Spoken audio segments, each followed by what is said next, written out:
As I had an iron worker tell me, look, don't give me I haven't worked in 8 months. So what's the tax break doing for me? I need a job. I want to be able to keep my house. I want to be able to put my kids to school. I want to have health care.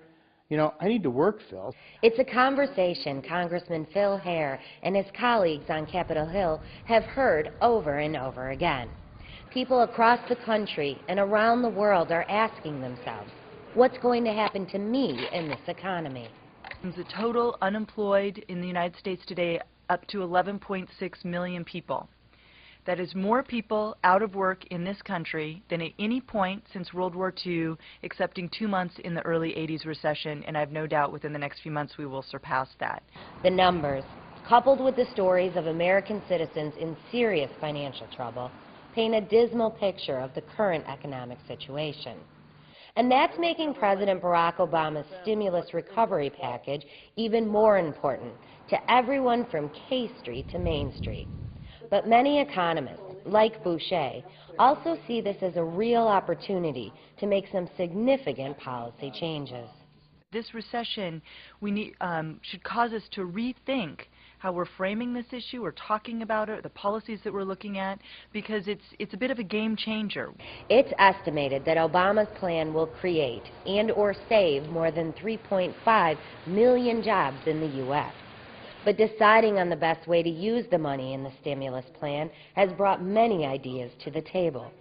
And even though there are some difference of opinions, many agree that education and training is the first step, an idea the Machinists Union has backed for decades, with programs like the one at Aviation High School.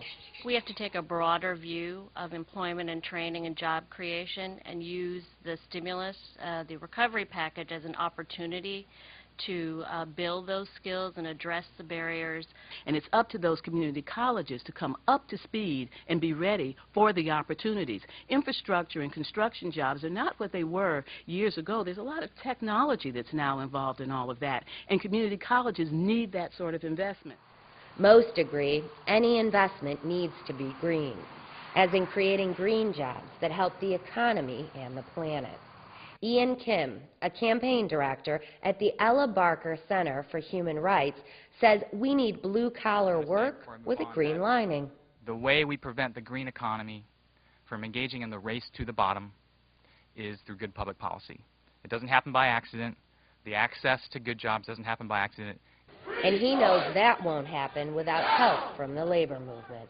Now, with the creation, potentially, of many union jobs, as a down payment on, an expanded, I hope, union workforce in this country, we have the opportunity now to build partnerships, to build constructive programs and pathways for disadvantaged communities to move into pre-apprenticeship programs and quality pre-apprenticeship programs and apprenticeships to get the education at the high school level so that they can be among those first in line for these good union careers. Congressman Phil Hare agrees. Government needs to work with labor to ensure the future of this country. In my hometown, we have a lot of PLAs, and what happens under those is the union guarantees the company, the construction companies, let's say if they're building a hotel or something, that they won't strike, and the employer promises to pay prevailing wage, so everybody wins. The project gets completed on time.